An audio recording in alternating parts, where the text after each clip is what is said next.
Estou, né, como coordenador das equipes de consultório na rua da cidade de Aparecida de Goiânia. São 2 equipes, modalidade 3, né, então equipes que têm médicos.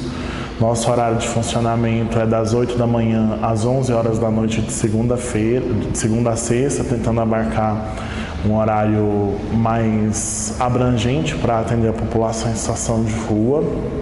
Ainda enquanto formação, eu sou mestre em psicologia e tive como objeto de pesquisa, né, como tema de pesquisa, mulheres em situação de rua e como a questão do gênero influenciava na ida para a rua, no uso de drogas, e aparece então como resultado de pesquisa, um dos resultados, a interseccionalidade com as violências, né, principalmente a violência de gênero, e a partir disso eu venho desenvolvendo um trabalho como gestor que busca trabalhar essas questões das interseccionalidades com a equipe. Então nós temos reuniões semanais, todas as quartas-feiras, da 1 às 17, das 3 às 17 horas, em que nós fazemos as discussões de casos, mas também fazemos um processo de formação, de discussão de textos teóricos e de implementação de algumas ações que acreditamos facilitar o nosso processo de trabalho, como por exemplo os projetos terapêuticos singulares, a execução de ecomapas, de genograma com os nossos usuários para entender um pouco da complexidade, inclusive, do território em que eles estão estabelecidos e das relações familiares, quando fragilizadas, quando interrompidas, quando não fragilizadas e não interrompidas, mas por algum motivo na dinâmica individual ou daquela família, daquele sistema familiar, faz com que esse indivíduo tenha a opção de permanecer em situação de rua. Além disso, estou como secretário do Conselho Regional de Psicologia e presidente da Comissão Especial de Direitos Humanos, que é responsável pela discussão das temáticas da população em situação de rua aqui em Goiás. Aparecida de Goiânia é um município da região metropolitana de Goiânia com aproximadamente 600 mil habitantes, né? A segunda maior cidade do estado, perdendo só para a capital. Uma cidade fronteiriça com Goiânia. Em algumas regiões da cidade, o que separa Goiânia de Aparecida é apenas uma avenida, então você atravessa a rua, você está em Goiânia, né? E vice-versa. Isso faz com que a nossa população atendida muitas vezes também seja a população atendida pelo consultório na rua de Goiânia. Então a gente está buscando uma aproximação paulatina com a equipe de Goiânia para poder afinar algumas intervenções com populações que são de cuidado compartilhado das 2 equipes. Nós temos 2 equipes de consultório na rua que estão alocadas, né, na unidade básica do Jardim Florença e na unidade básica do Jardim Olímpico. No entanto, nessas unidades a gente não tem uma rotatividade de população em situação de rua. A população em situação de rua ela vai se aglomerar mais nas regiões que têm um forte comércio, na divisa com Goiânia, principalmente próximo ao Buriti Shopping, no centro da cidade, né, próximo à Igreja Matriz, e em um bairro chamado Garavelo, né? Além desses 3 pontos, nós também temos a região dos motéis, que é uma região que a gente tem aproximadamente uns 10 quarteirões ou mais de motéis e boates, em que nós temos trabalhadoras do sexo de identidades trans e de identidades cisgêneros, né? Então mulheres e travestis e transexuais que utilizam da prostituição como modo de sobrevivência. Então as nossas atuações têm sido mais voltadas para essas regiões. No entanto, a população em situação de rua com uma característica nômade, ela aparece em outras localidades, em outros serviços, e muitas vezes esses serviços nos acionam para fazer uma espécie de matriciamento com o serviço, para saber como lidar com essa situação, ou mesmo para fazer o atendimento, porque muitas vezes o serviço, por ser um serviço que atende população domiciliada, não se vê como responsável pelo atendimento da população em situação de rua. Então isso faz com que a gente em alguns momentos precise intervir diretamente para garantir o atendimento em saúde daquele indivíduo, mas sempre pensando o matriciamento dessas equipes que têm uma dificuldade de atenção à população em situação de rua. O meu interesse em trabalhar com mulheres em situação de rua vem de uma pesquisa da UNB no programa de Psicologia Clínica e Cultura, uma tese de doutorado da professora Cristina Viana, que foi minha professora na graduação e me convidou para participar como pesquisador voluntário, e o objetivo da tese dela era pesquisar saúde mental de mulheres. Quando eu adentro ao consultório na rua, eu começo a ver que há uma reverberação dos fatores de risco e dos fatores de proteção que levavam as mulheres para a situação de rua, com o que a professora Cristina Viana tinha descrito na sua tese de doutorado. Concomitante a isso, é aberto um processo seletivo aqui na UFG, no programa de pós-graduação em psicologia, e eu faço o processo seletivo com um projeto para trabalhar mulheres em situação de rua. Ainda um projeto muito inicial, como todo projeto de mestrado. E no decorrer da pesquisa a gente foi observando algumas características comuns dessas pessoas, né? A minha dissertação é uma dissertação que tem uma metodologia qualitativa, uma amostra por conveniência, né? Inclusive uma amostra pequena. Eu entrevistei 3 mulheres, 2 em situação de rua e uma que passou pela situação de rua durante muitos anos e que já conseguiu sair da situação de rua, hoje está domiciliada com os seus filhos, com o seu esposo, já reinserida socialmente. E a questão do gênero, ela é invisibilizada quando a gente vai pegar as publicações que nós temos em relação à população em situação de rua. A literatura que trata a questão do gênero enquanto algo transversal a essa população é extremamente escassa, até porque 82% da população em situação de rua, de acordo com o Ministério do Desenvolvimento Social, é de homens, né? As mulheres seriam 18%, e não diferente de outros processos de trabalho, ela também é invisibilizada no ambiente da rua. Uma das coisas que ficou óbvio na pesquisa é que mulheres que estão em situação de rua, muitas vezes acabam buscando o espaço da rua como uma necessidade de libertação da violência de gênero sofrido no espaço doméstico, principalmente por pais, irmãos e esposos. E que na rua, ao invés de ter uma subversão dessa norma, ela se reitera, a colocando em uma situação de maior vulnerabilidade, porque agora, além da violência física, da violência psicológica, simbólica, há uma questão de negligência, de violência sexual, né? A violência física também acontece e muitas vezes ela se relaciona com alguém que ela percebe que pode protegê-la no ambiente da rua. Isso traz implicações para a saúde mental, um agravamento do uso de drogas quando há o abuso ou a dependência de algumas drogas, principalmente nós observamos a questão do álcool e do crack, né? Como as drogas preponderantes nessas mulheres que nós entrevistamos. As histórias de vida dessas mulheres são permeadas por violação de direitos, desde a relação intrafamiliar com as instituições, a escola, até chegar na rua e ter uma reiteração dessa violência pela segurança pública, pela polícia, pela guarda municipal. Então, esses foram alguns dos dados que nós coletamos.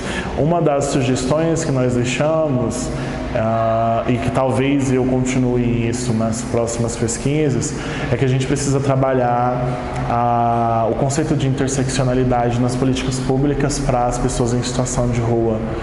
Não dá para a gente pensar essas pessoas apenas a partir de uma identidade. A gente precisa entender como é que esses marcadores sociais da diferença, né? Como é que a questão de raça, etnia, a questão de orientação sexual, a questão de identidade de gênero, a questão de classe social de origem, a questão de religiosidade, vulnera mais essas pessoas pela interpretação que a gente faz dessas diferenças e a legitimação que a gente faz dessas diferenças como desigualdades sociais. Como é que essas características se atravessam e colocam essas pessoas em maior ou menor grau de vulnerabilidade por conta dessas identidades. E você estando acompanhando um pouco a prática, como você vê assim, está acontecendo ou não, o movimento de acontecer essa interseccionalidade? a interseccionalidade. Eu vejo que isso não acontece na prática, né? Quando a gente pensa a população em situação de rua, ainda a gente pensa um conceito genérico e esse conceito genérico não dá conta das especificidades dessa população. Então, o modo que você atende uma mulher em situação de rua é muito diferente do que você vai atender o homem por conta das especificidades e será totalmente diferente de atendimento a uma mulher trans. Por exemplo, quando você tem um município que não consegue ter um abrigo da assistência social, um albergue da assistência social para lidar com essas situações de necessidade de abrigamento, você vai recorrer ao que você tem no município. Nós temos um abrigo confessional, né, ligado a uma religião específica. Como é que a gente vai fazer com uma mulher transexual que está em situação de rua? Qual é as dificuldades para isso? A gente tem uma dificuldade dentro do próprio campo da saúde, que as pessoas não entendem qual é a real função do consultório na rua. Acha que a função do consultório na rua é chegar dentro da unidade de saúde, pegar a pessoa que está em situação de rua, que por um acaso apareceu por ali, e levar, sabe-se lá para onde, né? Então, a própria saúde tem a dificuldade de compreensão e de aceitação de qual é a limitação das equipes de consultório na rua. O que nós temos tentado em Aparecida já há algum tempo é a implementação de um comitê intersetorial para discutir as questões da população em situação de rua. Não é fácil você estabelecer isso de modo intersetorial, porque ainda há um estigma em relação à população em situação de rua como pessoas álcool e drogas, né? É como se o fato de uma parcela dessa população usar algum tipo de substância psicoativa resumisse todo o cuidado que deve ser desenvolvido com essa parcela da população. E isso faz com que alguns setores, algumas áreas se furtem a esse cuidado, né? Então a gente ouve de alguns professores, eu já tive a oportunidade de ouvir de alguns professores que eles não entendiam que essa discussão era uma discussão para eles, porque eles não atendem população em situação de rua. E nós já tivemos casos exitosos de pessoas em situação de rua pedirem ajuda do consultório na rua para retornar à sala de aula, né? E a gente conseguiu, é um rapaz, na época com 23 anos de idade, não fazia uso de álcool e drogas, não, aparentemente pelo que a gente pode ter de hipótese diagnóstica, não tinha transtorno mental, estava em situação de rua por conta de uma questão extremamente delicada da sua orientação sexual com a família, né, em que o pai fez uma exposição pública em uma festa de família sobre a sua homossexualidade. E a partir daquilo a situação com o pai ficou bastante caótica e ele resolveu então sair da casa do pai e ir para a casa de uma amiga, onde ele ajudava a pagar o aluguel, mas acabou perdendo o trabalho porque ele tem uma doença cardiovascular onde ele não pode ter esforço físico e aí ninguém mais disponibilizou emprego para ele, digamos assim. E isso acabou levando esse indivíduo para a rua. E a gente muito intrigado com aquela situação, né? E o consultório na rua de Aparecida, nós temos uma característica que deveria, acredito eu, ser de todos os consultórios, né? Mas de serem insistentes, né? A gente é respeitoso com o indivíduo, mas a partir da vinculação a gente utiliza esse vínculo para compreender melhor essa história. E a partir dessa compreensão, esse usuário, vou chamar ele aqui de Carlos, ele traz para a gente o desejo de retornar à escola, e ele tinha escola que ele gostaria de retornar, que era na região que ele está, porque a escola que ele fez o ensino fundamental e queria fazer o ensino médio no horário noturno através da educação de jovens e adultos, né? Nós fomos até a escola no início de 2016, se não me engano, em fevereiro, ainda havia a possibilidade de matrícula. Conversamos com a equipe gestora da escola, explicamos a situação. Houve uma certa resistência de início por parte da gestão, principalmente da diretora da escola, que conhecia o Carlos, conhecia a história do Carlos muito por cima, e ela chama um professor que acompanhou mais de perto, foi professor direto do Carlos. E aí esse professor, o próprio professor, ele vai desconstruindo toda a argumentação da diretora para não aceitar o Carlos na escola. Frente a isso, ela não teve outra possibilidade a não ser aceitá-lo. E a gente então combinou com o Carlos de levá-lo no dia seguinte para a escola, para que ele pudesse iniciar as aulas, né? E esse é um dos casos que a gente tem de êxito junto à educação. Outros casos são de discussão com os próprios professores, de alguns projetos que nós tivemos a grata satisfação de participar. Escola de Redução de Danos, o projeto Redes da Fundação Oswaldo Cruz, que infelizmente foi suspenso, não há possibilidade até então, né, não há uma discussão de retorno, ele acabou inclusive há poucos dias. E o CRR, né, que era o centro de referência em políticas de álcool e outras drogas no município de Aparecida de Goiânia, que era uma atividade da Universidade Estadual de Goiás e do Ministério da Justiça, em que nós fizemos ações na comunidade, escolhemos um bairro onde tinha maior prevalência de pessoas que passavam pelo CAPS álcool e drogas, e o Consultório na Rua participou também do CRR. Eu fui um dos tutores do CRR e a equipe participou dos encontros junto com a educação, junto com a segurança pública, assistência social, conselho tutelar, e foi extremamente rico, né, da gente perceber a diferença de tratamento para os nossos usuários na rua. Então, menos de um mês depois que o CRR começou as atividades e que a gente começa a trabalhar a questão da educação para os direitos humanos com a população em situação de rua, a fala de uma usuária que ficava na encosta de um córrego é a seguinte pra gente: o que vocês estão fazendo com o pessoal da guarda? A gente, como assim, o que a gente está fazendo? Não, porque agora eles estão chegando aqui e estão perguntando qual é o nosso nome, quem a gente é, qual é a nossa história, né? E antes não era assim. O relato que a gente tinha era de violência, de chegar para tirar do local porque algum morador reclamava para o vereador que representava aquela área, e o vereador reclamava para o secretário da Guarda Municipal, né? Não havia diálogo, não havia uma escuta.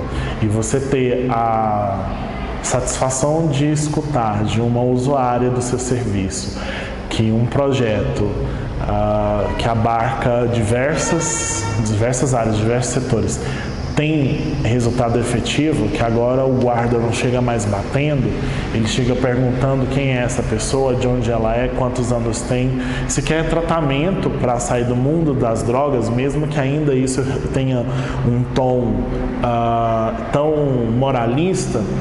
É uma riqueza para a gente, enquanto trabalhador, que está com a população em situação de rua no cotidiano.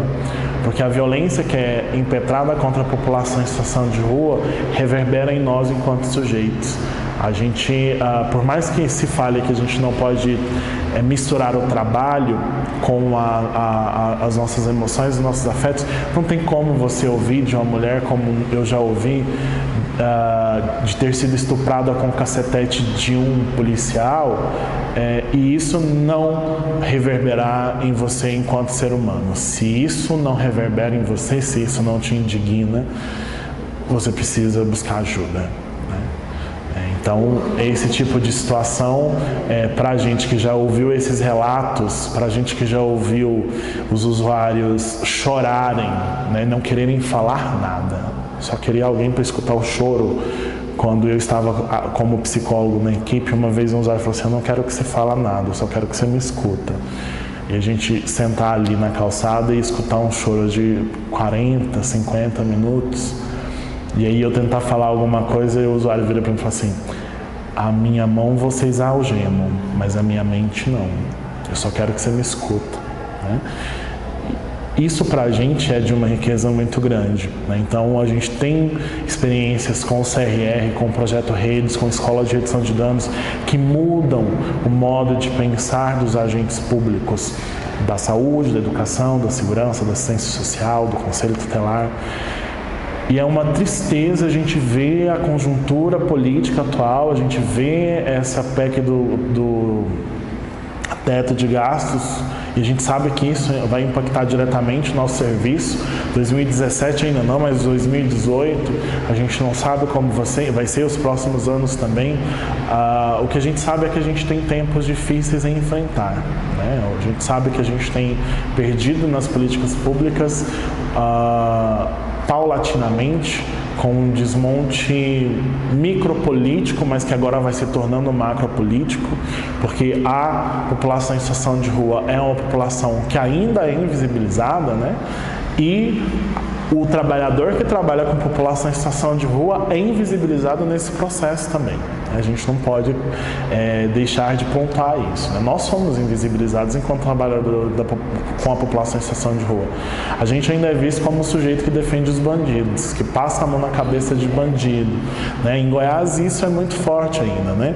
Minha equipe recentemente foi abordada pela polícia militar em uma das regiões que a gente trabalha, com um carro plotado, com pessoas policiais que sabem quem nós somos, a gente com crachá, e eles foram extremamente truculentos com a gente. E isso, na minha interpretação, diz do lugar que nós assumimos enquanto cuidado da população em situação de rua. Porque se você está num carro plotado, se as pessoas sabem que você realiza aquele serviço, se você está identificado, por que de uma abordagem truculenta? Uma coisa é você ser abordado e levar o popular baculejo. Agora, uma coisa é você ser abordado com o tal do popular baculejo de modo extremamente agressivo. E isso para a gente é inadmissível, tanto é que nós entramos em contato com o comando da área e fizemos nossas pontuações, porque nós estamos ali enquanto profissionais, a gente não está ali enquanto rival da polícia, pelo contrário, quando a gente precisa acionar a polícia, a gente aciona a polícia, quando a polícia precisa dos nossos serviços para atender alguém que eles estão vendo na situação de rua, eles entram em contato conosco. Então, a gente entende que nós temos que ser serviços parceiros. Intersetorialidade, para nós em Aparecida, tem de fundo a questão da parceria entre os serviços. Se nós não temos serviços parceiros, nós não conseguimos efetivar a intersetorialidade. Intersetorialidade é o nome que a gente dá para essa coisa da parceria. É um nome bonito, técnico, conceitual para uma parceria que precisa existir entre os agentes públicos de segurança, saúde, educação, assistência, e não só o serviço público, né? Acho que as instituições filantrópicas, de algum modo, também adentram essa questão da intersetorialidade, e as instituições privadas também, por exemplo, as empresas. Para a gente conseguir trabalhar a questão da reinserção social no mercado de trabalho, boa parte dos nossos usuários terão que ser empregados pelas empresas. E não são empresas públicas, serão empresas privadas. Então a intersetorialidade está para além do serviço público. Mas eu acho que nesse momento a tarefa de casa é dar conta da intersetorialidade no âmbito do serviço público. E isso é um desafio aí para os próximos anos. Eu não tenho a ingênua ideia de que a gente consiga efetivar isso em pouco tempo. Eu acredito que nos próximos anos a gente tem um grande desafio aí, que é a intersetorialidade. O que é a rua para você? E o que é trabalhar na rua? Nossa, que pergunta, hein? O que é a rua?